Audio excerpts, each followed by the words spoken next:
Mr. James Scarlett. We go again. Good afternoon, Gav. How are you, mate? I'm pretty damn good. It feels like we haven't spoken in a week. I don't know. I don't know if it was because we done two last week. I felt like you were never out my ear, but this week it feels like I've not spoken to the big man in ages. Well, we usually prep about 48 hours in advance, don't we, of what we're going to talk about, but we've changed our mind this week. So, mate, yeah, we've had, I don't think I've sent you a voice memo this week, which you're probably missing, I guess. No long rambling voice memos. No the chat about the festivals. I know. I feel like I've missed it. And yes, we had an episode planned, but we thought, you know what, the internet is on fire with Black Sabbath and this final show, and a few people have asked us to give our opinions on it. So here we are to give our opinions on it. But before that, the weekly waffle, James. Tell me what's been happening in your life. It's been fucking busy. Well, the highlights are we're recording on Wednesday, so at 6 p.m. tonight. So by the time you hear this, the news will be out that Let Live are playing 2000 Trees underneath Alexis on Fire on the main stage. They're back for a very small number of shows, worldwide tour, um, one and done, and that's it. See you later. So it's basically like a reformation, and they're gone again for good. So it's pretty exciting. Um, this was the one that we kind of leaked. I mean, there's been about 17 leaks, it feels like, on this announcement. Because first of all, we Hey, before we get to the leaks things, I do want to talk about that. The late live. So what is this? Is this one of these sort of half heart botch acid bath? 20 years ago, played to pubs, and then suddenly everyone just built up this momentum. The TikTok no, generation wanted to slice it. no, this is they were probably maybe slightly too mainstream to come across your radar, but really they're in for fans of Glassjaw, Alexis on Fire, Thrice. It's that sort of it's that area musically, with sort of like a hint of new metal, I would say. They probably wouldn't thank me for saying that. So it's like super credible, but it's not like some way old band. I think the album that I've been listening to recently was from 2011. Oh fucking But hell! yeah, so but it's exciting. They went on to become the band Fever 333, who are still going. So yeah, it's you should listen to them. Well, I'll whack them in on the record at the end of this, because I really think it will be probably up your street.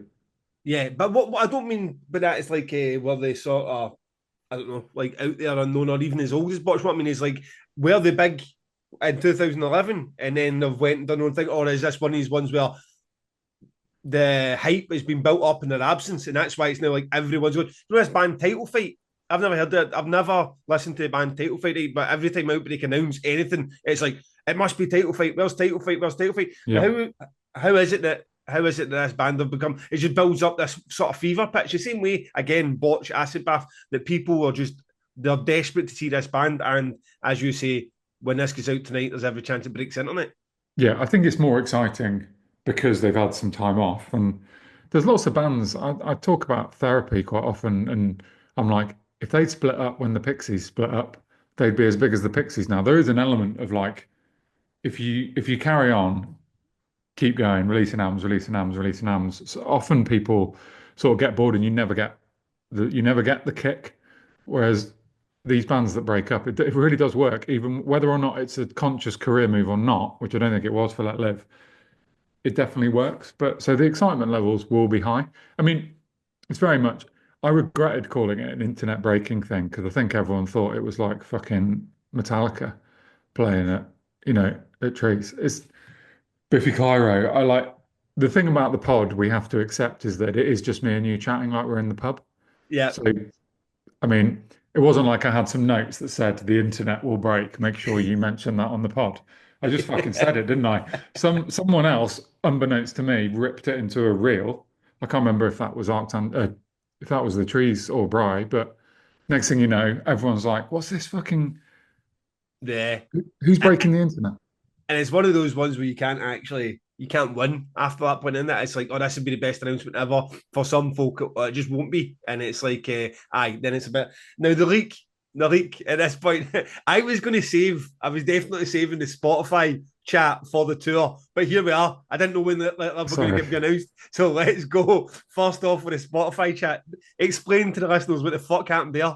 So my Spotify is public. Now, clearly that's my own fault. And I do, as you know, I do my weekly book club with my mates where we do mostly new music. So if anyone wants to follow what new albums I'm listening to, they can go on my Spotify and it's just got the playlist will just have a date on it. And there'll be like 4 or 5 albums in there every week. And that's what I'm listening to. And I've got no problem with that being public. But because it's been such a slow January for new releases, we were like, let's do some classic albums in our book club. And I suggested we did Trees versus ATG. So we did like Between the Buried and Me, Ahab, Alexis on Fire, and We Lost the Sea. We'll talk about that another day. I've really gone in on your We Lost the Sea album, gone in deep. And the one band that hadn't actually been announced was Let Live. And that was a fucking mistake, wasn't it? That I had it on that playlist. Am I right in thinking, James, that what would have sparked that mistake being uncovered was you started doing on the record? So suddenly, for 1,000 people say your name, James, was suddenly there. So that's all you need to do is click on your avatar and you were opened up to your library. It couldn't have been pure coincidence that you started on the record and in that week people started discovering all your playlists. my Saturday night with my wife playlist. There you go. There's James's fucking. It's quite possible that is the reason, and certainly increased my number of followers. It's the thing that annoyed me. And if you're listening now, I'm not going to name you actually, but the first I knew about it, one of my friends posted on Facebook saying, "Yeah, have you not seen everyone chatting about it in I don't know, on Reddit? That apparently it's Let Live, and they've seen a Trees versus ATG playlist on James's Spotify. So the band is Let Live." And I'm like, "You're supposed to be my fucking friend, leaking the fucking announcement." So that is not ideal because we can laugh about it at the moment because by the time this is out, Let Live will have been announced, and although people are saying it will be Let Live, it's not a damaging leak in the sense a poster's going out there, an official poster's been leaked from a source or one of your team, and then Let Live's managers because you've said that this is timed like this because other shows across the world are getting announced at the same time, so that's damaging to everyone if that goes out beforehand. Yeah, luckily it didn't ever grow legs in like a viral sense to the wider Let Live audience. Otherwise, I'd have been in for some serious bollocking from the agent. It's in terms of leaks. I mean, a thing just came to me that once upon a time at the drive-in played at 2000 Trees, and Dan P. Carter very kindly from the Radio 1 Rock Show was going to announce it exclusively Sunday night. So we did our announcement Sunday night on the Radio 1 Rock Show.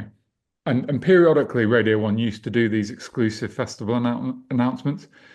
And the day they stopped doing their exclusive festival announcements and said, no more, we're never fucking doing them again, was when At the Drive-In updated bands in town early for Trees, or they populated it on the wrong day. And you know those websites, I think it's called Bands in Town, where it like sprays it out to everywhere.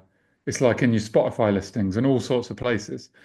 So about 24 hours before our exclusive Radio 1 announcement, suddenly people were like, wait a minute, At the Drive-In are playing 2000 Trees. At the Drive-In are playing 2000 Trees. And it just fucking exploded. And it's like some intern in an office somewhere in America updating the bands in town. And Dan, I really get on really well with Dan Carter from Radio 1, but he was not particularly impressed with us on that day.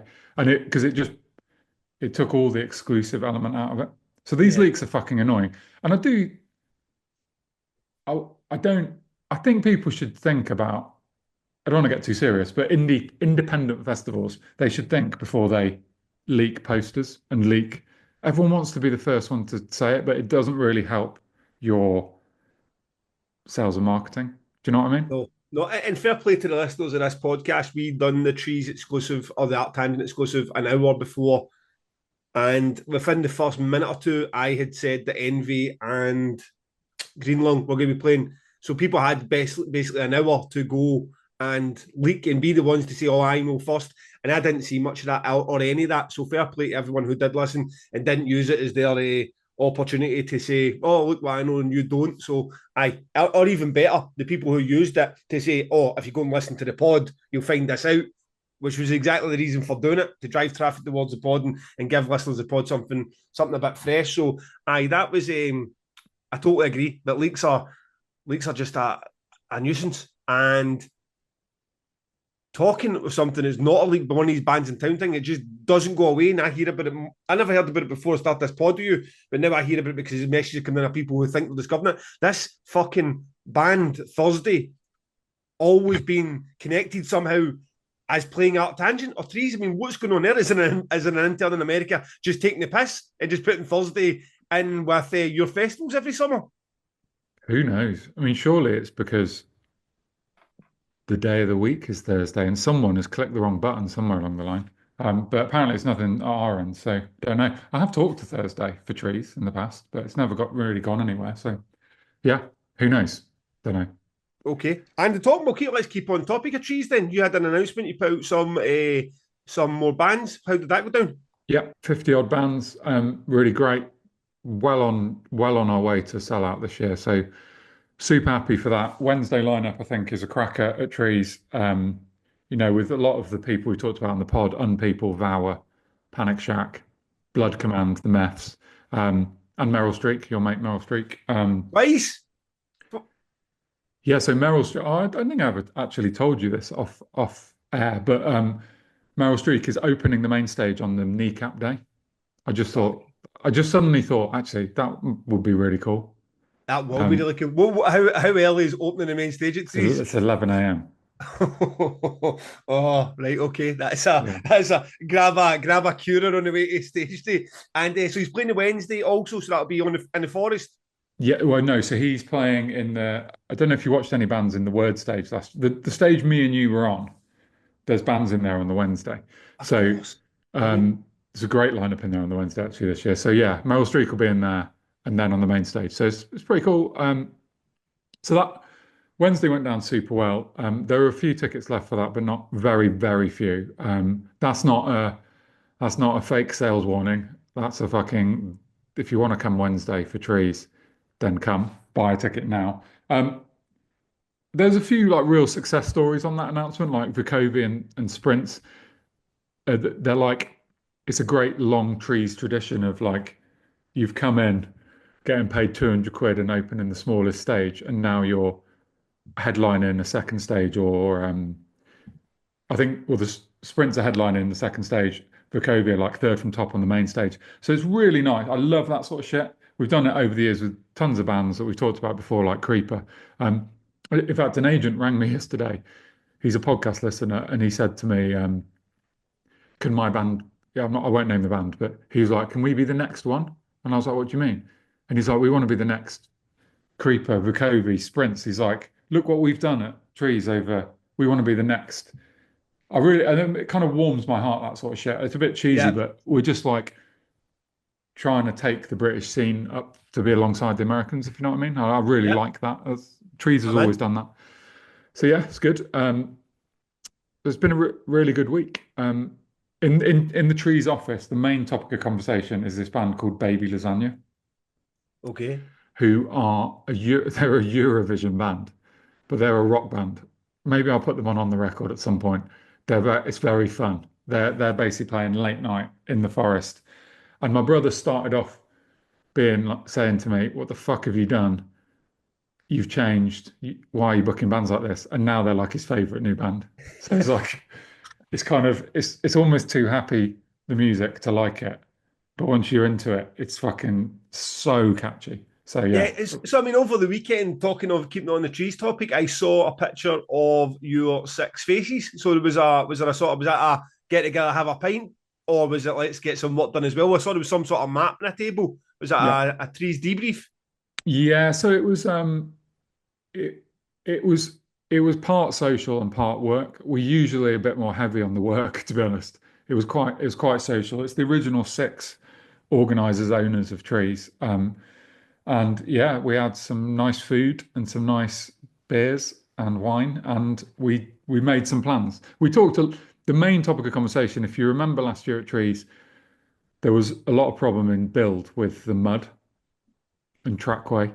That was our main. We spent like a few hours just going through a new plan and like working out where the bands will drive, where the, what steward points and security points you'll have to run the traffic and just really nailing that. It's pretty boring, techie event stuff, but it was Sounds just like nice to see sounds everyone. like exactly what our podcast listeners like. Well, we can, if we want to talk about Trackway at some point, we can. We definitely can. On the topic of the podcast, what's there? We're a year in now, or we're heading towards a year in. What's the feeling on the podcast? Like, oh, look at you, arrogant big bastard, strolling about like you own the place. Or yes, James, you've done well, mate. You're pushing the tickets. I mean, what's the feeling with the original six? They're all really supportive about it. It does come up every so often. It's weird when you're talking about something and then you're thinking, have they listened to this episode of the podcast? So it's quite strange. I do catch myself thinking, oh fuck, I've already talked about this. Um, they do take the piss out of me. But we had this. I sent you a drunken voice memo this week from the toilet of a pub, and Right, and you I did was send like, me a voice note. you probably didn't realize I was in the toilet, but I am.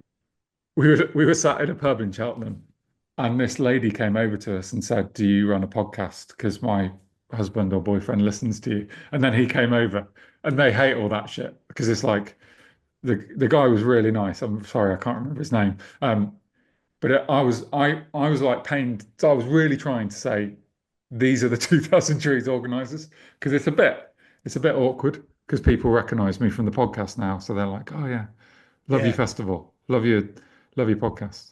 So six No, no, organising exactly. this a super successful multi-million pound festival happening. Found out now for the best part of about 20 years, and you get spotted because you're two promoters, one pod. Yeah, it's weird. It's weird, but it's nice, and because we're all best mates from way back from pre-trees. We were all friends before that, so we can have a laugh and a joke about it. It's good. It was a Good, nice good. vibe. I'm glad that it takes piss at you, and also glad that we haven't upset any of them either. Because that's always I don't have that from my side of the fence. Ultimately, I don't have another owner to be like, no, that's really we shouldn't be doing that. I mean, I would listen to Fro or Angela or Bry, but it's not the same thing as like I own a stake in this festival and you need to stop that because you're damaging the reputation. So I'm glad to hear that they're all on board. And sticking with your side of the fence though, and leaks, Ithaca are playing Arctangent. Yes, Ithaca's final ever show is at Arctangent on the main stage, And how is Friday, it? I believe, How is it that the public know that, James? because they played their final ever London show, their last ever headline show, and it was quite a surprise to me that because they'd stopped us from announcing it until after the London show, and then they announced it on stage. So I wasn't annoyed that they'd announced it, but the first I heard about it was on Facebook. Yeah, People saying, "Oh, Ithaca are playing Arctangent." it, So it was. yeah, I don't know how they said it, but it sounded because some people were going. I think they just mean they're going to Art Tangent, and from, that's a random thing to say. Like, so I take it. I say we'll see you at Art Tangent. People are like, oh, they must be doing another set, and other people in the crowd going, oh, maybe they're going as guests. I mean, like they're just going to tell you their year's plan. yeah, we'll have a beer with them. No, they're playing. So yeah, that's cool, isn't it? It's like they wanted to do their last ever show at Arctangent, so it was their idea. It was driven by them and their agent James. So yeah, great. I'm absolutely like honestly, I don't know how I've only managed to catch them twice. Once at Night of Salvation and once at Art Tangent, and both times incredible. When that last record they released, They Feed Us, was as good as it gets for UK metal. And I don't know them personally, so I don't know the reasons. I don't sometimes just get bands that feel like they've ran their course, their creative course, and got what they wanted for it. I mean, Ithaca are still a band.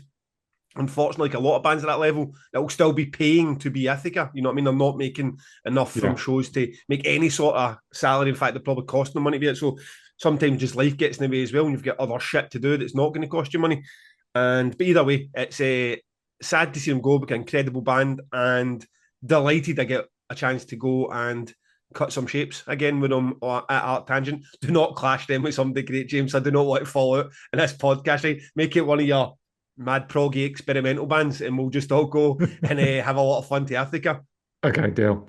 Um, yeah, I think they just join a long line of British bands who everyone in the know knew they were great. They got amazing reviews and people love them, but they didn't ever get, just like Arcane Roots and Black Peaks and Palm Reader, they never really got massive, and it's just I don't know why they broke up, but I would suspect that it's something to do with it being fucking financially crippling being in a band. Yeah, I can imagine. So Okay, you've had a busy week as well, haven't you? yeah, So go it's on. been not too bad, James. Sorry, cutting you there. It's been not too bad. I've had we finally got an announcement out now. Putting an announcement out the week that Black Sabbath are doing their final show, and the black hole of what that is, it means it just absorbs everything, all the attention from it. Fro and Angela were not keen on were not keen on me announcing bands this week, but I was just like, it seems like Damnation's died in the background, like nothing's happened. I mean, in 8 weeks or 9 weeks, we've announced one band, Vigidid, and it's like we need to do something. I know that it's going to be still going to be dwarfed and will be in the shadow of the Black Sabbath announcement and the big ATG announcement and the Trees announcement. But at the same time, you're like, you need to do something, make sure people have got a pulse. So Yeah. we put out the incredible High and Fire, Code, the black metal band, and I said the greatest export Ireland's had since Brother Wilfred, who's the guy who founded Celtic Football Club, or Fro himself. Now, that's Overhead, the Albatross, who I've obviously been shouting about for the past month or so. Now, the first comment I saw a comment by a guy saying, I feel like everybody in the world knows who Overhead the Albatross is except me. Like, I'm with you, pal. I mean, 6 weeks ago, I never knew who Overhead the Albatross were. It's been a wild 6 weeks for myself and the band, I suppose. So, aye, that's the bands for announced. I do want to quickly. I'm going to get to High and Fire with you in a second, but when me and add bands to the lineup afterwards, I go onto Instagram and I add them to I follow them basically from the Damnation account, and lo and behold, Code followed by James Scarlett. Mate, you never give me the credit for my metal fandom that I deserve. So in in 20, I had to look back, but in 2021, they were in my top 40 albums of the year. Um, because it's actually right up my street, because it's really fucking heavy. They're really heavy, but really quite progressive in a lot of places. And I was listening to it this morning to remind myself. And when he does like, I don't even know how you to call it singing is probably not quite right, but when he does the more melodic vocal, it's like a pained. I can't quite find the words to describe it, but it really adds a catchy element to the music. So they're an interesting band. They really I really like that album, and a couple of my mates really like it as well. So I think Code's a fucking banging choice. They're a bit what's that? I don't know how you pronounce this. Is it Akakok that have Yeah. played Damnation before? Oddly enough, someone posted and described it. They're like a more accessible. He never said accessible. They're like a less. Like, let's call it accessible, like a more accessible Akakok, a more easy on the ear Akakok. And I was like, Yeah, oh, I never actually thought like that, but I get what you mean. yeah. So yeah, I'm fucking super stoked for that as an announcement. And obviously High on Fire is great. Great. Yeah, I mean, with the Code one, it's not. I mean, Krang described them as black metal oddities, which is probably would probably sit there. There's a weird story behind the Code book, and that came from Download the weekend that I was with you at Download. Went back and stayed with the Radar team, and turns out one of the guys involved are friends with the Radar team is in Code. So I was like, oh fucking hell, long time.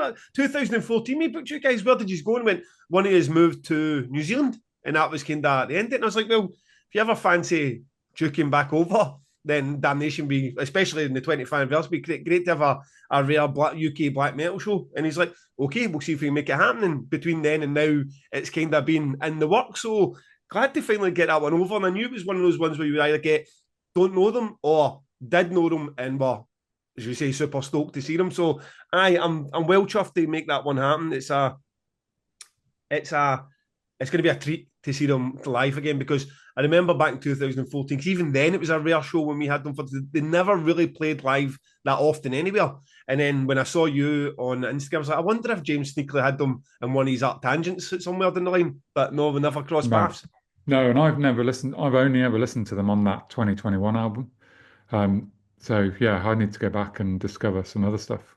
Yeah, I think they're set. They're going to try and go back and dust off some of the earlier stuff as well. So I definitely go and do that. And then High and Fire, James, to go full circle with this. That's how long this one's been going. When I was on stage at Art Tangent saying that you were trying to book bands that were too metal, the band was High and Fire, who I'd been told at that point were confirmed for Art Tangent. Now, I understand what's happening to this. They were due to support another band. That option wasn't there for them, and then they've made new plans. But from your side, without mentioning any of the back end of it about who they were supposed to be supporting, whatever, how did that go for your side of things?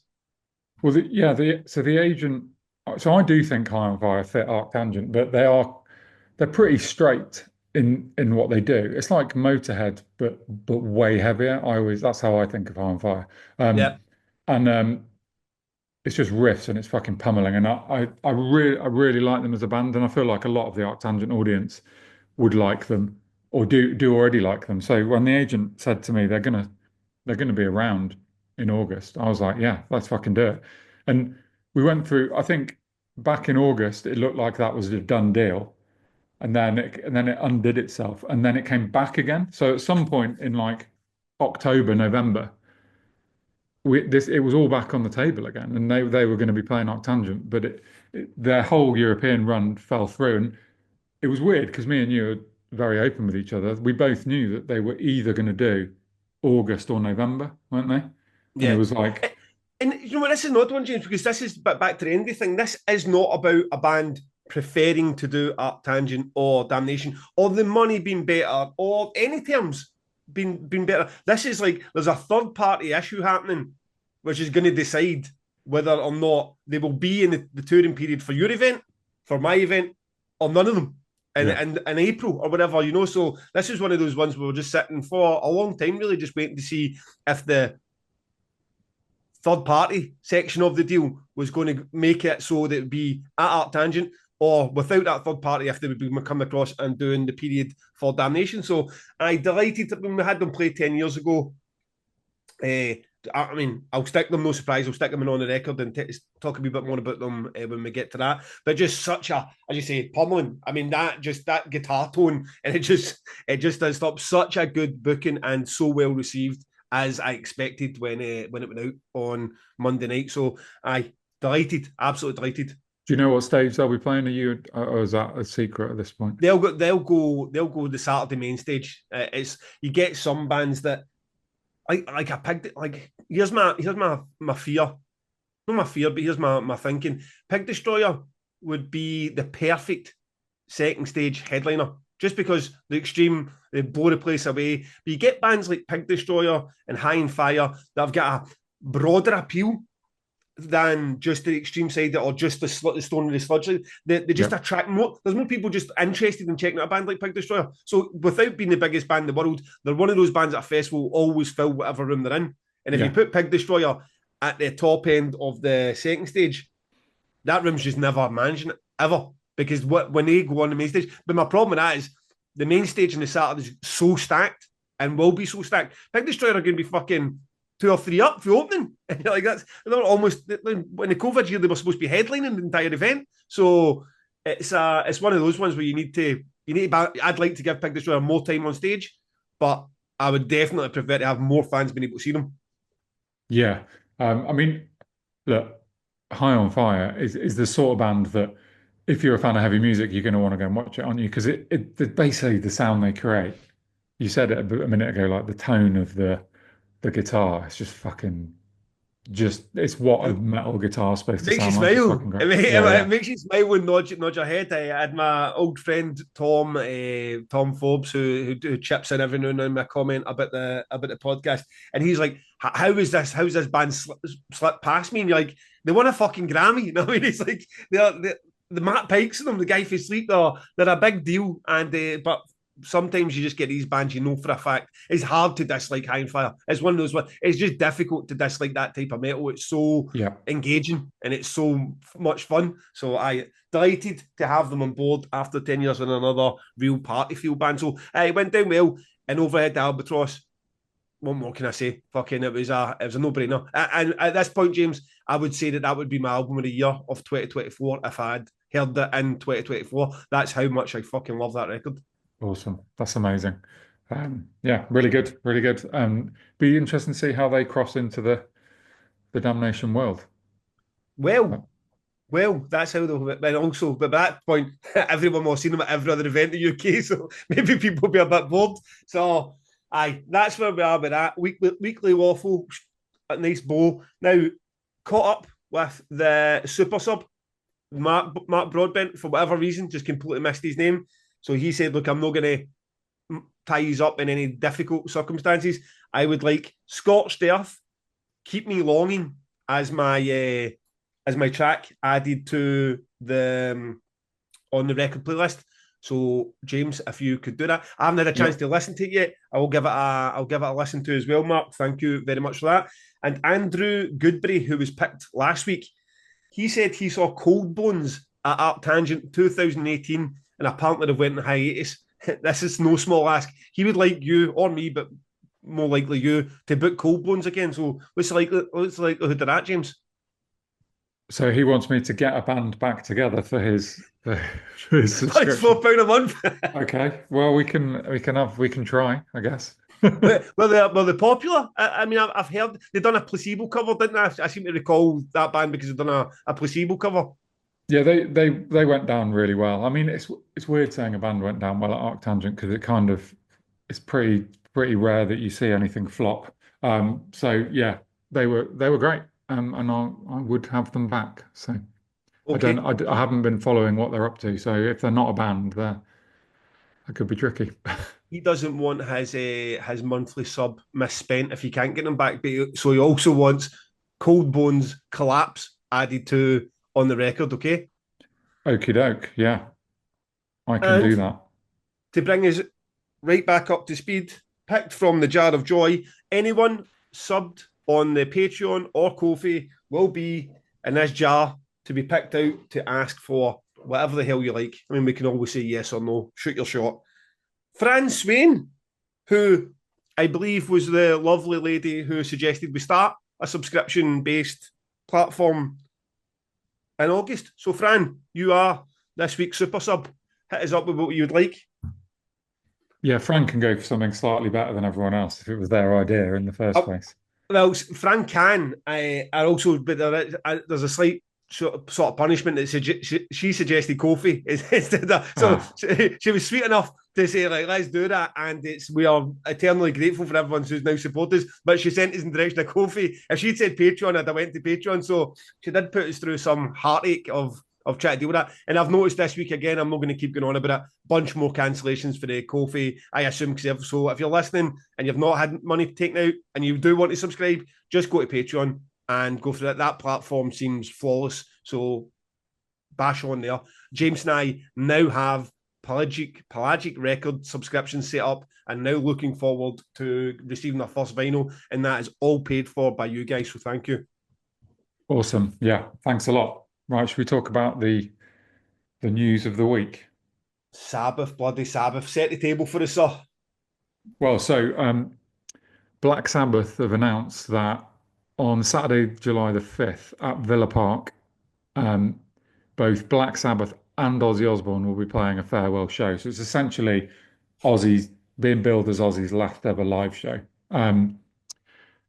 I mean, for not for the first time, it might be worth adding that he's done more farewell tours than fucking anyone. Um, but also on the lineup, which is really in some ways the story, is Metallica, Slayer, Gojira, Mastodon, Alice in Chains, and fuckloads more. There are there are some hilarious additions um, to it, like the Sleep Token drummer is on there. I think someone in an office went, "Right, we've got to have some new, but all these fucking old bands we've got, these who's cool?" And they were like, "Sleep Token, right, get the singer." And the singer's like, "Fucking no way." So they've got the drummer. Well done. And Fred Durst. Fred Durst. Big Freddie boy. So we'll talk a bit more about what I think about some of the extended cast of eccentric musicians that they've got with them. I think the thing for me as a Black Sabbath fan, which is the deal sealer here is not that it's their final ever show because who knows if it will be? Probably will be because of Ozzy's health. But they've got Bill Ward on drums. So it is actually the four original members of Sabbath, which is Yeah. nice. So that's it, July the 5th. So Yeah. there you go. What do you think about that, Gav? Do you know what? Initially, so a few months back, had you heard anything about this before it was announced? No, I don't think so. I don't know. Don't know. So about two months ago, I'd say that somebody got in touch with me and they're like, "Oh, save the date kind of thing. Can't say anything about this. Save the date. It's gonna be something you're gonna want to be available for that weekend." And not much more was said about it. And then I don't know, maybe 2 3 weeks ago, someone was like, "Sabbath are going to play this show." Somebody different told me Sabbath are going to play this show, and it was on the date that this other person had told me. So I was like, "Hey, okay, but." Ultimately, that's not something I'd be all that interested in. I mean, I have said cheerio to Ozzy Osbourne more times than my mum. I mean, I've been at so many farewell shows for both those bands, including the End tour, that I'm a bit like, right, okay, Black Sabbath coming back and Century one more time isn't really that interesting. And then the poster came out, and you know what? It's so ridiculous because for whatever reason, when I saw the poster on the lineup, it was so unbelievable. Like to have Metallica, Slayer, Pantera, Gojira, Alice in Chains, Lamb of God, Anthrax, Mastodon, the rest of them. I thought it was something about like they were like a tributes to or something. I didn't realize it was actual bands that were going to show up. It's like, oh my god! And it's one of those things that collectively it almost feels. I don't know if I'm getting caught up in the Oasis mania with this. Like at the same time, everybody was getting Oasis tickets. I thought I should get an Oasis ticket too. Didn't, and then realized I didn't really give a shit. Whereas I'm a bit like, I am not that interested in seeing Sabbath and Ozzy again. I'm not that interested in seeing Metallica, Slayer, Pantera, Gojira, Alice in Chains. I mean, any of those bands individually came to Glasgow, I probably wouldn't go to see them. But collectively, I'm a bit like, fuck me, man, that's historic. I mean, it's like, and if no one's there's so many rumours and how it's going to pan out or what they're going to do. But if it panned out, it was going to be a case of you're going to get Slayer going to show up on stage and they're going to do Angel of Death and Rain and Blood, and you're going to have Metallica showing up and doing whatever their classics are. I mean, banger after banger, you're getting like that's very interesting. So my initial reaction, or my reaction is now, if I could get a ticket without some mental ticket master being dynamic priced to £1,000 or whatever, I would make the effort to go down to Birmingham and see this show. I think it's going to be worth it. I mean, what I would say, and we could probably get into about the Ozzy and Black Sabbath. I don't think I've seen a lot of people going, Ozzy can't walk. His voice has been shot for 20 years. I don't think you should look at it as like a Black Sabbath performance. Like you're going to go and see Sabbath for the 70s or 80s or 90s. I think it's like you're going there for the occasion for the tribute to Ozzy himself. As a musician he was for all these decades, and the influence Black Sabbath had in all these bands in this scene. I don't think it's there to say, "Oh, this is as good as you'll ever do Iron Man or War Pigs." No, I mean, he's not going to hit the notes in the way he used to. I mean, Sharon was saying his legs are gone, but his voice is as good as it's ever been. Now, the last time they played Download was quite some time ago, and his voice was not as good as it's ever been. That's not true.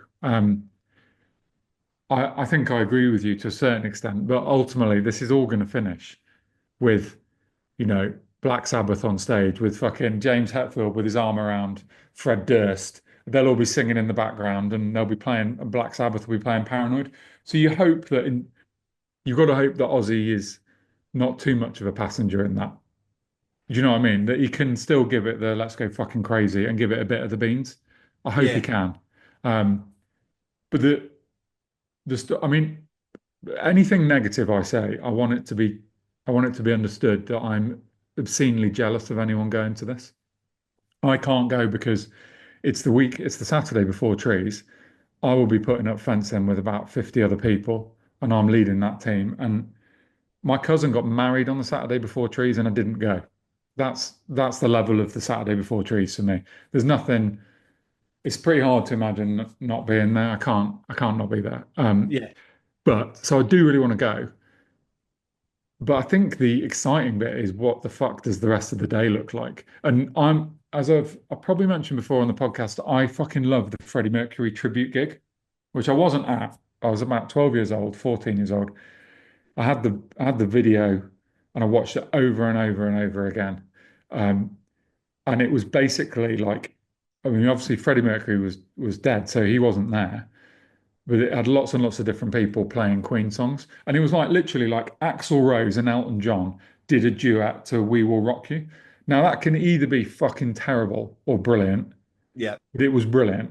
And yeah. Brian May's playing the guitar, and they both got exceptional voices. Axl did in those days to hit the notes. Right, great. George Michael doing Freddie Mercury, wow. David Bowie doing Freddie Mercury, fucking amazing. So they've got people that can really hit the notes. My concern here is that you've got on the one hand a vocal which is very unique to just Ozzy, and then you've stacked it with fucking Billy Corgan, Fred Durst, Jonathan Davis from Korn. I mean, I don't. It's impossible to even imagine what the fuck's going to go on here. I mean, don't even Like, is forget Jonathan that. Davis going to sing a Sabbath song? I mean, yeah. So, well, I mean, there's a bunch of points I want to get through here, but my initial thing with this is: have you ever seen a poster on an event that threw up so many questions at the other side? It's like, here's this event, right? It's a celebration of Ozzy Osbourne and Black Sabbath, and Bill Ward's back for the first time in 20 years. Like, boom, that should be it. You should know what's going on. But ultimately, so are the bands playing their music or not their music? They're playing Sabbath songs. We don't know. We're not telling you. What are the individual performances down at the bottom? Oh, we don't know. We're not telling you. How much are the tickets going to be? Oh, you'll find it when Ticketmaster tells you. And it's like, there's so many people about. Like, so one person said to me who claimed to be in the know that like Metallica and Slayer and Pantera won't be doing Metallica, Slayer, and Pantera songs. They'll be doing Black Sabbath covers. You know, but like, what? Which you're going to go and watch 12 hours of other bands doing Black Sabbath. And then Sharon Osbourne, I watched an interview. She made this comment about Alice in Chains specifically. Oh, they'll be coming as the band and doing their music. Like, what's everyone else doing? Or was she talking about this group of musicians at the bottom? You know this bit? It's Tom Morello from Rage Against the Machine that's basically managing all the individual artists and what songs will be performing. So it sounds like Tom Morello's going to say to Sleep Token's drummer, you're going to go with David Drainman and me, and we're going to go and cover fucking Iron Man. You know what I Yeah, mean? It's like, and you're going to get this coming out. And then if these guys at the bottom of the poster are also performing on stage some set of their own of Black Sabbath material, what time does that leave the announced 11 or 12 bands? Now you think about it, like a day at Damnation, for example, with doors opening at noon, that's 8 bands in the main stage and closing for midnight. Now that's 12 bands of that caliber. I mean, you're talking like 5 minute changeovers and the band's getting fucking 25 minutes on stage. So you're left with the post like, how is this all working? This is like a weekend's worth of music squeezed into 12 hours. And then you've got other people saying, oh, the license is actually there until 3. They'll fit it because it finishes at 3 a.m. I'm like, believe me, they're no, not rolling Ozzy, it. They're not rolling out fucking Aussie at 2:30 in the no, morning. no, that's not happening. I mean, and let's not forget, Tom Morello has very recent previous for not knowing the best way to curate a tribute to even his own fucking bands at Download. His tribute to Audio Slave and Rage, in my opinion, is atrocious nowadays. So that worries me that whether or not he can pull that off. It worries me that none of the vocalists can pull it off. The way I think it will work will be like the Freddie Mercury tribute. So Metallica played 4 songs at that. Guns N' Roses played 4 songs at that. And then so there's everyone gets to do a few of their own. There's no way this is 12 hours of just Sabbath because it would be boring. And you'd get the hits repeated over and over. It would be mad. So bands will play their own songs. And someone like Metallica or Alice in Chains could probably do a really great Sabbath cover. They could nail it. I'm very dubious about Fred Durst, but or the fucking guy from Disturbed. But Alice in Chains, imagine that would be really cool if they did like, I don't know. But I mean, like Alice in Chains doing War Pigs could be fucking amazing. But the way it will work is I think fans will play a few of their own songs, and then there'll be this sort of supergroup thing where people switch in and out. And Tony Iommi will be all over it. Every so often, he'll wander out and he'll play some fucking riffs with Slash and Lars on drums, and it'll be. I think it'll be like that. And if they're well rehearsed, it could be fucking really cool. There will be some car crashes though, if we think that some of those. I mean, Billy Corgan can't sing anything other than the Smashing Pumpkins, surely. I love the Smashing Pumpkins, but you're not looking for him to do an Ozzy. So that's unclear as to what that will be like, I think. Oh man, it's partly because, but it's I suppose it's the not known that makes it even more appealing because you're a bit like there is something. If I get to go, if I get a ticket and I can get down there, I do want because the idea they just come out and being a festival day, they're going to get 25-minute sets of bands just playing their thing and moving on. Well, that's not really that exciting either. You do want it to be this ongoing tribute to Ozzy Osbourne and Black Sabbath. So I suppose the best solution would be that the bands come out, play a couple of their bangers, that like basically an encore, they would do their own set, and if they can squeeze in a well-rehearsed Sabbath cover, that would be its own tribute. And then whatever Tom Morello's doing with this collection of folk from the bottom of that poster also intertwined. And at the end, I mean, Shalom also says in that interview that I read or watched on NME that the plan is to have them all, every one of those artists on stage by the very end for the big photo, which she says they got this iconic historic photo, which I promise you will not be getting taken at 3 a.m. They're probably closer to fucking half 11, 12, if even. So yeah. I'm interested. I'm interested. I mean, tickets, it's been such a, we're going to ticketing in a second, it's been such a shit show with the tickets. I don't even know where we're at now, but the actual general release is supposed to be tomorrow, in my understanding. I mean, do you know folk that have wanted to get their hands on tickets for the pre-sales and artist pre-sales? Yeah, well, there's Miles has got 2 tickets, and you know that guy Graham. He's one of the podcast fans. He was at Damnation as well. He's got a ticket. I've seen him posting, but most people are saying they haven't got tickets. But yeah, I mean, don't know. It would because Miles had a group of them all going into the waiting room at the same time, and it's so you get a bit of an understanding as to whether or not you're in front of people in the queue, and it was definitely randomly allocated. Like people that went on 3 minutes before him were behind him in the queue, which is the right way to do it. I think is that there's a some sort of waiting room and you get randomly allocated a place. But yeah, How did Miles? I saw people. One person on my Facebook got a golden circle ticket for £412, and I saw someone else saying they had to pay that to get one of the seated tickets. So how did Miles go on? he texted me the day before saying these are the prices, these are the areas, and I replied saying there's only one answer to this question, and it's golden circle standing. Like if you're going to go and spend north of 250 quid, you might as well spend 400 quid and do it properly. And that's what I did when I went to see Madonna. Like if I'm going to pay 400 quid for a ticket, I want to be on the front row. It is totally pointless, in my opinion, being at the back and saving yourself a little bit of money. If you I actually don't think this is that obscenely priced, really, for what it is. And let's not forget, it's all for charity, which I don't think is some ruse. It is for charity. So these are Yeah, I mean, millionaires, most of the these people. profits to charity. So what they're doing, it's what would that be? 40,000, 45,000. Let's say that it's roughly 300 quid. I mean, by the time you're all the tiers now, let's say conservatively 300 quid's the average ticket. That's like 13.5 million they're taking in ticket sales. So we'll see. We'll see at the other side, I'm sure, when the big checks come out and these three charities, if it's like they get 100 grand each or if it's a couple of million each, and just how. But I mean, get into it. I don't think for that lineup you're getting for the event the way it is, you need to pay a couple 100 quid to go. Then I suppose that's what you'd expect. Gig tickets for a standard Red Hot Chili Peppers to go and see them into the Hydros, 100 quid in it. So if you can get in for 200 and get a seat somewhere at the back of the stadium, I suppose that's pretty reasonable. And if you want to get, I don't like golden circles. I hate the idea that ultimately you can pay for and keep people further back at gigs.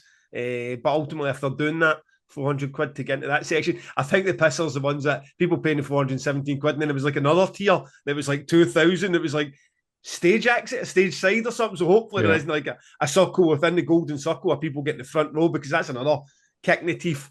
Although my pal, who is trying to get them currently, said there is a £150 supplement being added in Ticketmaster for early entry. So you're paying your ticket and then they're offering like £150 early entry access as well. So I don't know, they'll have, and if dynamic pricing comes in tomorrow, it's just going to be another fucking Oasis car crash. It's going to be the whole thing's. You're going to forget there's anything for charity. It's just going to be a case of people feeling fucking ripped off because that's the worst bit. Getting to the point of the guns at your head, and then the price isn't what you signed up for, like what happened to the Oasis fans. Well, if you Google it, which I did, it's already the excitement of it being announced has already disappeared down the rankings, and the only stories that you come across are about pricing. So, like, I mean, there was an independent article which the headline was Black Sabbath fans gobsmacked at insane ticket prices for Ozzy Osbourne's farewell show. But every article across all the news outlets, like mainstream media and rock and metal media, is basically fucking about the ticket prices now, which is a bit of a shame. Because, well, it's for charity. And frankly, I am not outraged by 412 quid for a golden circle standing ticket to see all those bands. Fuck me. In the same day, you're going to see Metallica play Master of Puppets, Slayer play Rain and Blood, fucking Sabbath play War Pigs. It's like, what? It's going to be just that alone is worth 412 quid. Never mind seeing Billy Corgan mashing Ladies wear boots. into the void with Fred Durst rapping in the background. So Tell, yeah, tell me this: when you see that whole lineup put together, does it strike you that Iron Maiden should be there? I mean, a fellow countryman. I mean, Iron Maiden went out with Black Sabbath when they were Iron Maiden 2005 and openly, it was co-headliner, but supported them in the whole controversy that ended up with Iron Maiden blowing them off the stage every fucking night and then Sharon throwing eggs at the band on stage. And that's, I mean, if Sharon is as powerful and all this is it's reported, she probably wouldn't have had Iron Maiden there. But it feels like with all those bands, the one that's really missing, maybe Guns N' Roses as well, but definitely Iron Maiden not being there in some capacity, or even Bruce Dickinson just being there as a singer, just to be like, this is my nod to Ozzy as well. Did that not strike you as odd? yeah. Well, I mean, Guns N' Roses are on there. Axl isn't probably because he can't sing anymore, but Slash and Duff are there. Yeah, Um, but yeah, it did. Iron Maiden are actually playing that night in Europe. So, but I don't know how far. You've got to think this must have been planned miles in advance. yeah, This yeah, must be absolutely. I years mean, in the I making. know that Iron Maiden are now playing that night, but I think this is something that's a couple of years in the making. And I Yeah. mean, Iron Maiden will be booking their shows up a couple of years as well, but it's one of those ones that the people at the very top of this industry would be like, if Sharon and Ozzy they'd wanted some sort of representation or to invite Iron Maiden to do it, I'm sure that show, whatever it could have been postponed to another date. Yeah, and I think the because of the incident you said about when she was throwing eggs at Iron Maiden, that I don't think they've ever made up from that, really, have they? So maybe they're just excluded from it. I don't know. Or maybe there's not enough room for. I mean, you got Metallica and Iron Maiden next to each other. Even those two things don't really happen that often, do they? Because they're like they're the two bands. And Metallica have always been, or Hetfield has always been very deferential to Sabbath. I remember seeing him at Download one year and he was wearing a Black Sabbath sort of denim jacket. He's very like, we're in the UK, this is the home of Black Sabbath, whereas I don't feel like you get that from Maiden really.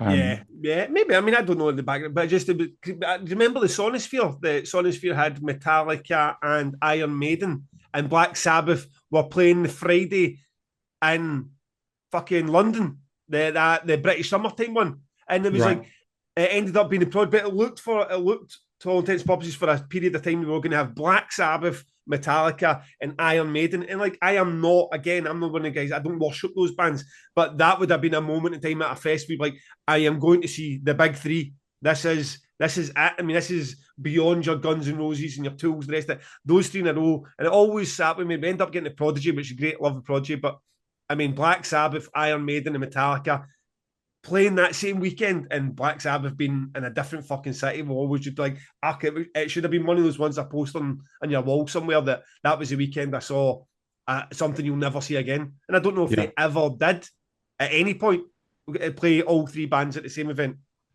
No, no, well, not to my knowledge. So yeah, that is an obvious miss, and there's not a lot from most of these bands were at their peak in the 80s, and then a bunch in the 90s. There's not a lot from modern.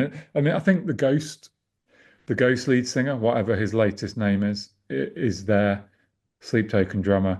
But even like Korn and Limp Bizkit is old news, isn't it? It's not got a lot.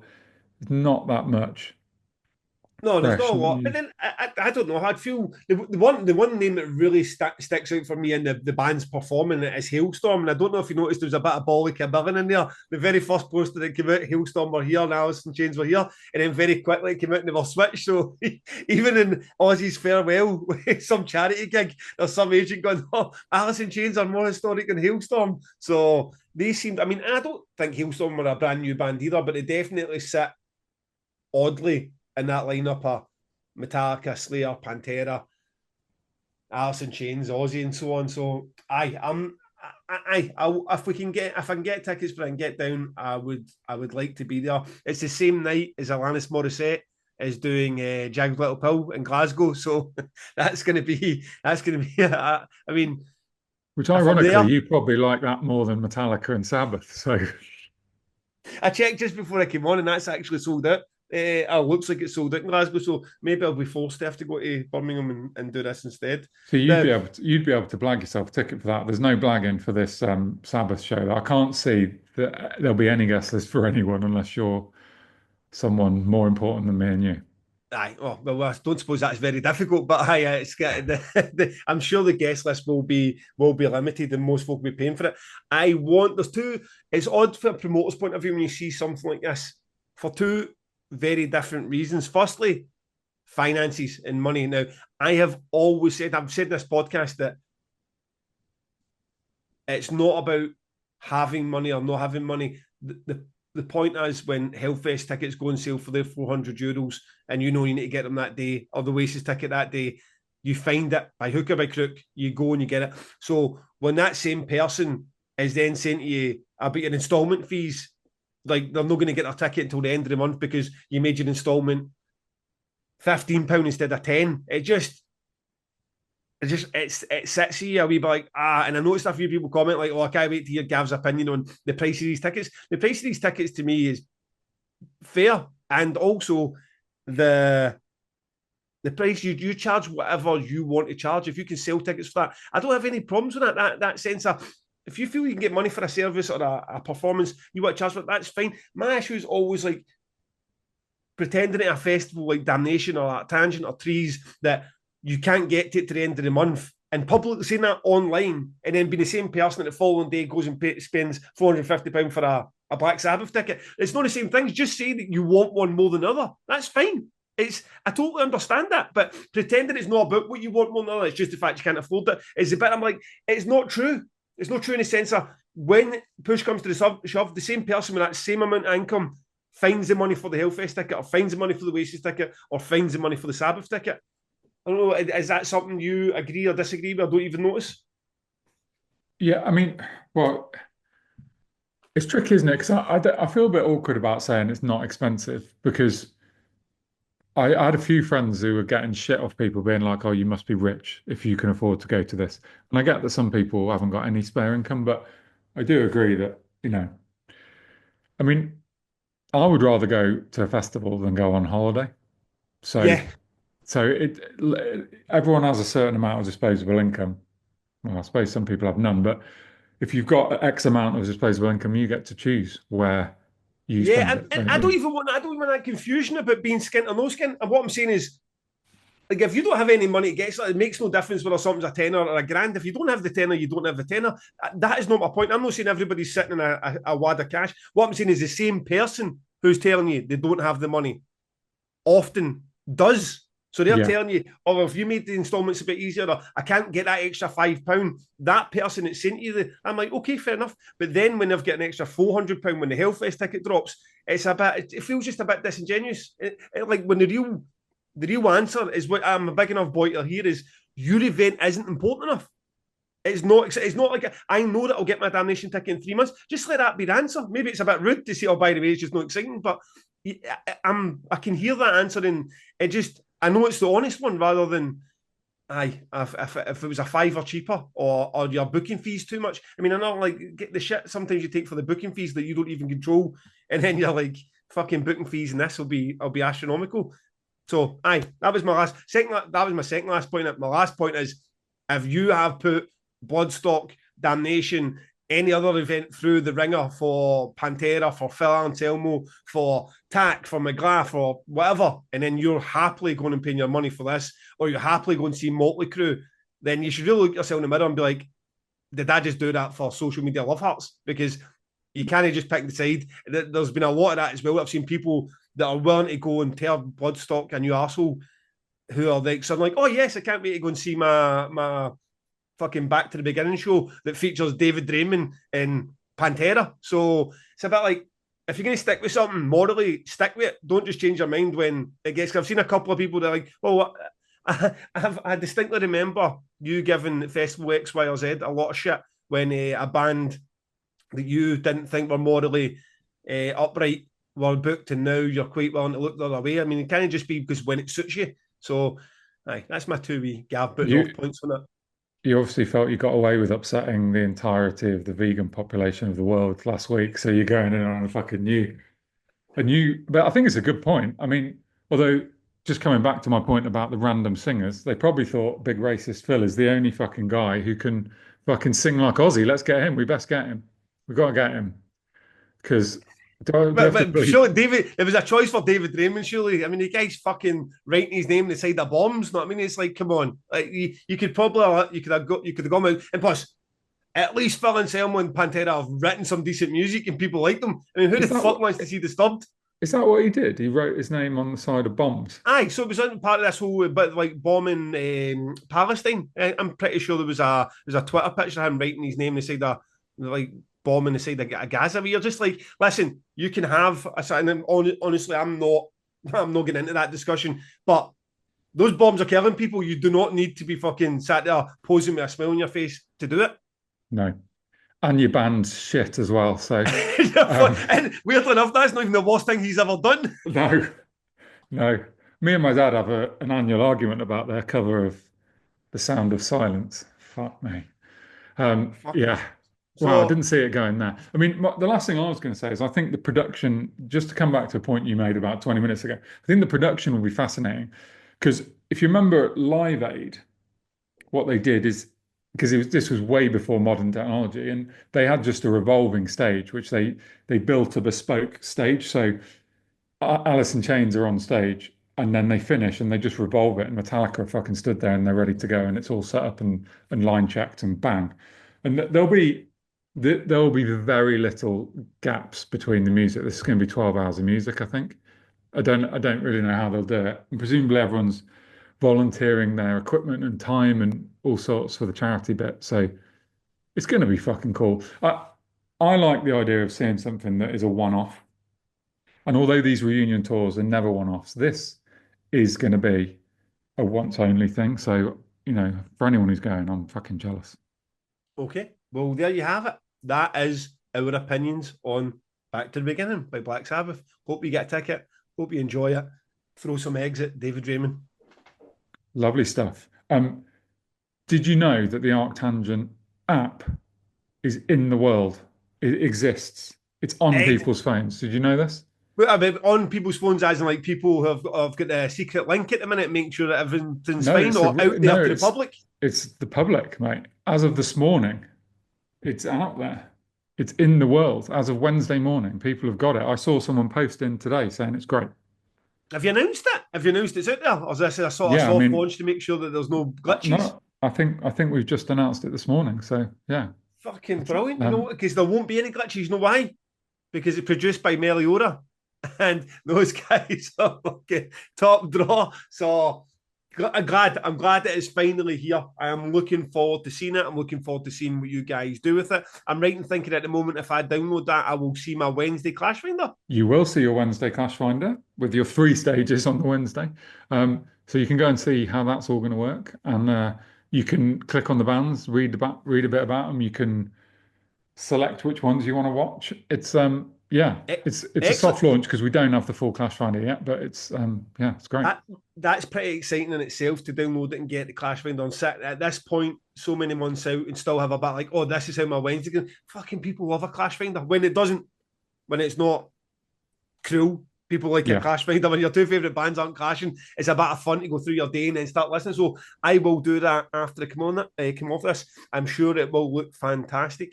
Meliora are the company behind it, Meliora.events, where to go to if you'd also like a app for your festival. So hit them up, and I am off to do that as soon as we come off this. Happy days. Happy days. Okay, so we got a couple of questions we can. What have we ran on a bit? Into. I feel have we ran on a bit? We got time for 2 or 3 questions. Yeah, yep. So James Harrott says, after a year of podcasting together, planning a tour, and presumably having known each other a fair bit longer than that beforehand, what do you each think is the best, wisest, most useful thing that you've learned from each other? Oh, deep. That's deep. I think I have some thought because I'm not that easily, and I don't need to say this arrogantly, I'm not that easily influenced about the way that I do things. But when I gave it some thought, there's definitely something about your approach to band booking and being a wee bit more trust in yourself. You know, when you said about your Anzi, Pazuzu, and other bands you booked, you're a bit like, no, I believe in this. And it's not selfishly, I'm just going to book this band because I want to see them, but I'm going to go and sit in a tent and it'll just be me and the band playing. It's a bit more of that. And I think that maybe like a Meryl Streep, crippling alcoholism, bands like that maybe on the poster a bit more readily as a result of this podcast and knowing you and the way you book, because I'm a bit like, right, okay, you trust yourself and then you go there and you see it happen. Then you build that. It's sort of, people then buy into that cycle of it. So then you're like, right, James has booked X, Y, and Z. I loved all 3. The following year, there's 3 bands I don't know, but James has put his reputation behind them, and then on it goes. So then people buy into that whole sort of, and I feel like that's a great, when you're in an industry at the minute where everyone's looking for top dollar for headline bands and pricing each other at the market. You probably need a bit of like, I guarantee the bottom end of this festival is going to be fucking outrageously good as well, and I'm going to go and find 10 of my new favourite bands. So I would say, from doing this in the way that you work, that is something, definitely one of the most useful, as he puts it, the most useful aspects of this relationship. Good. Well, I mean, you've got this kind of like, so obviously I see your public version of you here, but I also see the private version of you that's in a WhatsApp group with our tour manager, a WhatsApp group with our booking agent, WhatsApp group with sponsorship. There's a few of them, a few chats, and you've got this like great attitude, which is basically like never apologize, never explain, and you have a very single-minded belief, I think, in yourself probably.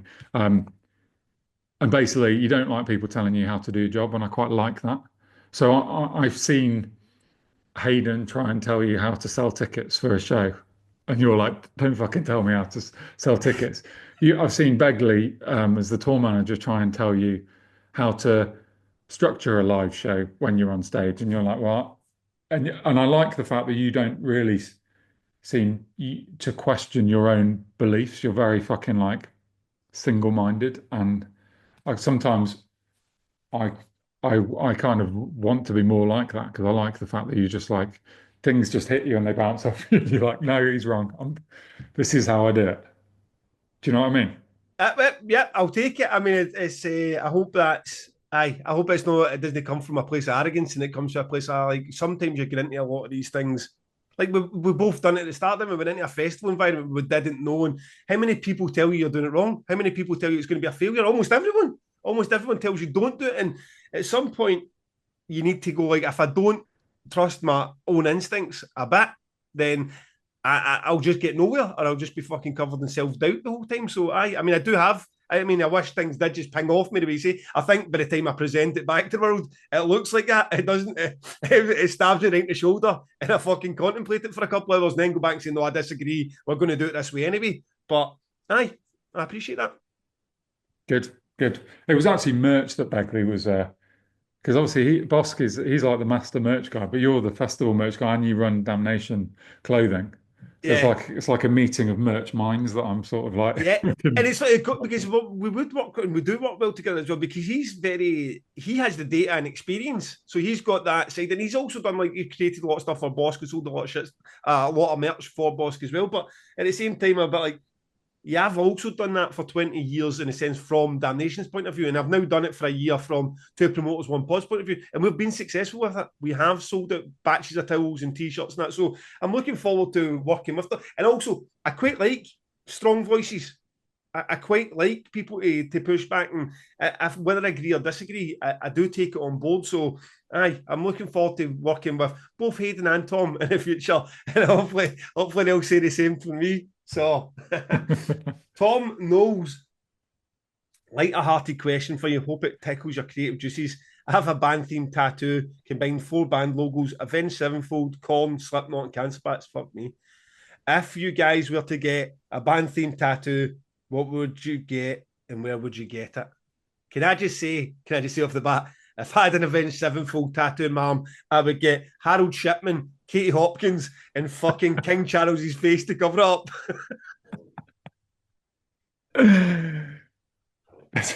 James, what bands would you get? Is that your 3 worst people? Amazing. Pretty much. I was going to say Alfredo Morelos, but I think people wouldn't know that he was a Ranger striker. So, Mate, I bumped into Prince Charles once at Glastonbury. I must tell you the story about that, but I would be cancelled if I told you it on the podcast. But you'll like it. My tattoo would be, this is genuinely true. I have been considering a tattoo, right? Well, my wife is, I don't think, massively into the idea. But boss, you have no tattoos. I have 0 tattoos. Have you got any tattoos? I'll talk about it in a second once you've done your answer. So yeah, a Bosk tattoo. I mean, basically, it's all I wear in terms of merch. And actually, do you know, I'd forgotten how long I'd been wearing Boss merch for, because I told you that story the other day about me being dragged up on stage with Future of the Left. And I found the photo of it, me and my brother on stage with Future of the Left, and I'm wearing a fucking Boss t-shirt. And it's like, basically, Boss are like a constant for years and years and years in my life. And I love all their merch. So I would love a Boss tattoo on my arm. Let's get a tour tattoo. We should have a tour tattoo. Okay. I mean, at 3 a.m. in Manchester, we go to random tattooists, the 3 of us. Done. I mean, if I was to get a band related tattoo, I mean, I would probably be the most serious answer. But if I was to, it'd probably be something Amun Ra related, and not because Amun Ra are my favourite band in the world. They're one of my favourite bands in the world, but they're not my favourite. But the artwork's always great. And I probably wouldn't get the word Amun Ra on me, but they've got so many great, that Church of Ra, all the illustration stuff is always fantastic. So I'd probably get something Amun Ra. I have one tattoo. This one's Optimistic, which is the lyric from the Radiohead song Optimistic, and my son's date of birth. Now, it was always my plan to get the 3 tattoos of the music that was playing when my kids were born. My daughter was born 16 months later to Undercovers On by Rival Schools. And I've always wanted to get the sheet music because the lyrics to that song are so fucking depressing that you couldn't put them on your body. But I want to get the sheet music to that I've never organised. And then my youngest daughter was born to Angels by XX. So again, I want to get it, but just here we are now. My daughter, who I don't have a tattoo for, is now 15. And I've not done it yet. So I'm kind of thinking to myself, I'm actually going to get around to do this. I probably will, but I should have done it by the time she was old enough to ask, Daddy, where the fuck's my tattoo? So I'm not that excited about it. I do like this tattoo. It's not like I've got something on me I don't want removed. I think I would like the other 2, but I haven't done it. I don't think I would go as far as putting a band on me. No, it's dangerous, isn't it? Because if you go back to over the years, which bands would you have ended up on? I would have a list of bands that I would be fucking disowning now. Even if you never Korn tattoo. Yeah, I mean, you're jumping, but you've got a fucking ISIS tattoo on, you know what I mean? It's like, it's a dangerous fucking game. So, yeah, Pantera, ISIS. I mean, and even just like, I used to think Korn were really cool, and they're not, are they? So, yeah. Okay. So, tour tattoos at 3 a.m. Tom, you can sort that. Okay, Mark Glyn Pierce says, I've noticed the Rumjacks gig in Bristol on 13th of Feb is a James and Miles effigy gig, but the poster is also branded as Trees. Is the use of the Trees brand something we will see more of outside the festival, or is that just a one-off thing because the band played Trees. Um, and either way, what consideration are there for using the brand outside of the festival, e.g., for some warm-up gigs? So,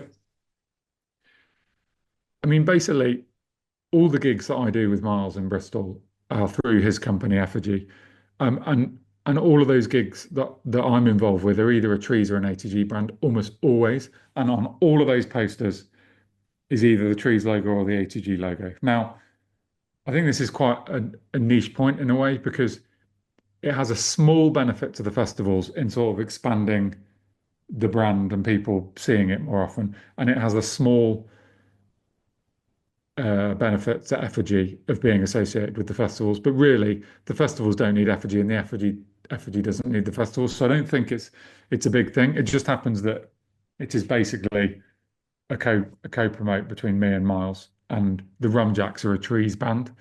So in terms of doing other shows outside of the year, I like all dayers and warm up shows. I am like I'm out. It's not my vibe at the moment at all. It's fucking time consuming. You never make any money from it. Like we did these things called 80 trees, just around COVID. They were fucking great fun. It was like Arctangent versus 2000 trees. Um, me and my mates and Miles had a fucking lovely time running around like lunatics. But it's not a business. That's like a hobby. I would Yeah. did not make any money. You also risk losing money. So no, no plans for doing that. But the Bristol gigs are a real solid part of my work now. It's fucking busy this year. I mean, just because I can, I'm going to tell you what you could go and see in the next couple of months. So tonight, as this podcast goes out, the Rumjacks are playing. We've also got Touche Amore, This Will Destroy You, Nordic Giants, Bloody Wood, Jules, Kelsey Carter, Chat Pile, Raw Republic, The Get Up Kids, and the night you are in Bristol, Gav, Zeal and Ardor. So, which was clearly meant, it's like it was meant to be, that was. Yeah. So there's a lot going on. And, they're ATG Tree sponsored, but it's not I don't think it's not a big deal, the use of the logo, really. Does that make sense? It makes complete sense, but it's not like it's no hassle to have it on there either, as you say. For whatever small benefit it's got just for the brand awareness, then keep it there. Would you ever consider doing something similar? I mean, it's difficult for you because your festival is based in Manchester, isn't it? But you're in Glasgow. But do you like use the Damnation brand plus maybe someone else to do the legwork? Yeah, I mean, in most things, like I've got the Agalot poster behind me when I brought them up to Glasgow. It says Damnation Promotion and Audio Glasgow Presents. The one with Eternal Champion behind Damnation and Audio Presents. Cult of Luna, when they were doing Somewhere Along the Highway, Damnation Presents. So, we always used that name. I thought to say somebody presents it, and it was also a bit more, it just gave it a wee bit more weight. I suppose, like, if you think somebody like an event like Damnation's putting on, it's definitely not going to get cancelled back when events weren't getting cancelled that often anyway. So, again, it's a difficult way to make money. Round of applause to the local promoters that make it work with their versus deals and or the demands that bands when they show up. So, I think it's one of those ones you need to be in for a penny, in for a pound. It's like you need to be able to do ratios, absorb the losses, because then you get the bigger hitters that bring the decent money. And then by the end of the year, you look at it and say that this is how it all pans out. To just dip your toe in every now and then with odd bands, it's a lot of effort for not a lot of return. And that's kind of why I pulled it. And there's just so much competition in Glasgow as well. A lot of friends of mine that I don't really want to get in and get my elbows out and tussling with them for a fee for Pelican, and then everyone's paying 500 quid extra because you get 5 different promoters trying to book Pelican for not a lot of profit on the other side. So, I mean, I understand doing that.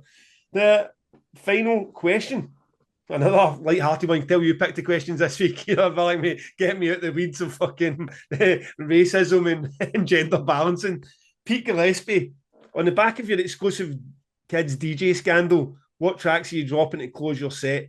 Head, Shoulders, Knees and Toes and Baby Shark done to death. Let's get creative. Now, James, you've been at one of these most recently. What were the bangers that got the kids going? Well, there's a song called Putt Putt Boogie, which is from Paw Patrol, which is an absolute fucking rager. So that's my choice. That is definitely, and yeah, other than that, I fucking hate kids' music. So I'm basically I'm all about like bringing them into the sort of the heavy music fold, and I'm always trying to work out what are good gateway bands for kit. What's a good gateway? And the Black Album is really the fucking or the ultimate gateway, I think, to heavy music. Um, so yeah, Star Wars theme tune and Putt Putt Boogie is all I've got. That's my choices. Okay. Fortunately for me, I've got a 6-year-old that's a bit daft with the music I'm always hearing her playing. So I feel like I've got the three bangers that would get her and her pals up at a party. And it has to be in this order as well. Flowers by Miley Cyrus, into Shake It Off by Taylor Swift, and then Into You by Olivia Rodrigo, which is the rip-off of Paramore's Misery Business. It's the same fucking music with different lyrics. And all three of those are going to have the 6-year-olds and above going tonto at trees. So that's my bangers to end. I mean, I know I'm not looking to get booked, James. I know you're like nodding there going, do you want a job, mate? Does your daughter does she choose her own music? Yes. Yes. So she got a big sister, so she hears a lot of these type of bands. My oldest daughter, Cadence, she listens to a bit of Dave, so that can be a bit not appropriate for a 6-year-old. Yeah. When you're talking about domestic violence and gang violence. So, but she got this. She picks up the Taylor Swift and the Olivia Rodrigo ones from her. So just don't like at 6-year-old, she is not listening to sort of Paw Patrol and that she's got the sort of more pop bangers, and some of them are really good. I mean, Olivia, despite it being a rip-off of Misery Business, it's a pop banger. So aye, that's the ones that would get them up and dancing. Good, good. Blues Brews, the man, the myth, the legend. He's turned our entire fucking group into his own little group of just people talking about sauces, and I don't even hate it. Last night, I had a big chicken burger for the butchers. I made a bit of peri peri salt, air fryer, then the oven, jalapenos, cheese melted on top, toasted bun with chips and salad. I went with Winnie the Loo, the hot jalapeno honey on my burger. My God, it's messy, but it was amazing. Two promoters, one sauce dollop beside the chips, and a wee bit of shit. I forget the one. Maybe it was two promoters, one sauce over the salad. I swear to God, I was sitting in, I was fucking delighted. I was absolutely delighted. I'm like, even if this wee bastard, even if he doesn't support the podcast, I'm still going to talk about it. I'm still going to talk about his sauces because they cheer me up. I'm sitting eating my dinner and I was fucking delighted. I am head over heels with this fucking sauce collection. One door of my fridge is just Lou's Brews sauces, and I would eat more chicken and actual burgers and chicken burgers than we ever did in our entire life because I get the chance just to go crazy with the sauce selection. So, I'm all in, Lou. Just tell us you're no pain as anything, and I'll still shout you out, mate. I'll still shout you out. I fucking absolutely loved that dinner last night. How are you getting on with your sauces, What, sir? mate, well, you've done something I've never done, which is triple sauce. So I only ever have one sauce per meal. So you've kind of really opened my eyes As there. long as you keep the separators up, you know what I mean. It's like you Yeah. don't want your egg and your beans ever touching a breakfast plate, but it's okay as long as you get your potato scone and sausage in the middle. This is the same as this. Keep one sauce to dip your chips in, one to sort of spice up the salad, one for inside your burger. There's your dinner, as we What do you, say. this is a genuine question. What do you recommend on a pizza? Oh, What- so you know he's get that. It would depend on the type of pizza, but there's about the Pedro's is designed for pizza and works and everything. That's the sort of tagline. So Pedro's is actually designed for pizzas. He's crazy hot Okay. one. I need to go But and look and see if I've got that. I would go with us. He's got an apple jalapeno apple one, which I think he sent us both, which would go well on top of that as well. So, aye, mate, fucking anal vomit if you're absolutely off your head. Mate, I had anal vomit too last night in my curry. Very good. Aye, and also I not only am I an influencer for bands apparently, but my mate sent me a picture of his mayonnaise. He's Damnation meal. Because you know what, that's actually a really good trick to make sure you're not burning your molars at your teeth as well. So you know the job now, guys. Join in the fun. Pod 15, great sauces. Go get yourself 15% off. louisbrews.co.uk. Thanks for the support as always, Lou. Taking this too on the record, James. Lovely. I'm going to choose Mother by Let Live. I've already described the band, so I won't go deep in on it now. I've been listening to their album Fake History a lot recently. This is off that. It's a really brilliant album, which I'd never gone deep on before. Um, I wouldn't say I was a big Let Live fan historically, but I'm really, really into it. And like I said, if you like Glassjaw, Alex on Fire, Thrice, any that sort of post-hardcore thing, they're fucking really good. So yeah, check them out. Absolutely. And I aforementioned High and Fire, I am going to choose Fury Whip, which is the opening track of Death is a Communion. And it's not in the, like, unusually, it's not in the top 5 sort of Spotify tracks. So it's not one that if you're just checking them out, you're going to come across straight away. But this is quintessential High and Fire. It's stoner, sludge, thrash elements all molded into one sort of Hollywood blockbuster. The guitar tone, it just for the minute it starts, it's like it's got that big blockbuster feel to it, that big budget, great tone, and it just the pace it goes at. It's Fury Whip is such an apt title for it. I don't know how you can listen to a track like this and not bang your head and have a smile on your face. It is the most fun type of metal. So looking forward, hopefully, to play it live at Damnation. If you've not got into High and Fire yet, this is the tune to take you there. Go and check it out. Lovely. And Good. that's Yeah, me. it's a good album, that is. I like that album. Finally, I wanted what I should have, what I marked down to mention with that whole Black Sabbath thing as well. This lands the same weekend as Radar. You can imagine being an independent promoter and the fucking festival or the gig of all gigs lands at the same weekend as you. If you don't get a ticket for this, or if that's not of interest to you, go and show the poor bastards of Radar some love and grab a ticket for that event. They have got the likes of Zealand Ardor and Carpenter Brute and Under Oath playing. So it's a good weekend in Manchester, run by good people. I would not like to be the festival that lands the same weekend as Back to the Beginning by Ozzy Osbourne. So, shout out to them. Hopefully, it doesn't do them too much damage. Yeah, it's going to be tough to get the press down that weekend. Is the I don't think it'll affect their sales, but yeah. Yeah, I mean, hopefully, a completely different audience. That's one of those ones that the press attention will probably be elsewhere, and you will lose some sales. It's just there's no way around that. I mean, as we've always said, no matter what clashes with you, there's somebody somewhere who would have done one and gone to the other. So it's not a great clash for those guys. But if you're no interest in Ozzy Osbourne, make sure you get yourself along to Radar anyway. And what else should they get themselves along to, James? The two promoters one tour, mate. That would be good. I believe there are Chris. tickets left for uh, Gloucester, London, Glasgow. Glasgow not sold out yet. Come on, Glasgow. Well, we're getting there. We're getting Leeds. there. Glasgow and Leeds. We are next week's episode. We'll be planning a tour, nice and geeky for you. We'll be telling you the reason we're getting a 3-seated van instead of a 4-seated van. That's how geeky it's going to get. I haven't convinced James yet whether or not we're going to tell you our fees. We might. If I get my way, we might. If James gets his way and Hayden gets his way, we probably won't. So come back for that one next week, and hopefully by that point we will get the rest of these dates sold out. If you've got space in your heart for all that, give the goddamn video a thumbs up, click the rating on Spotify, join the Patreon, support the pod, and we will see you next week. Cheers, mate.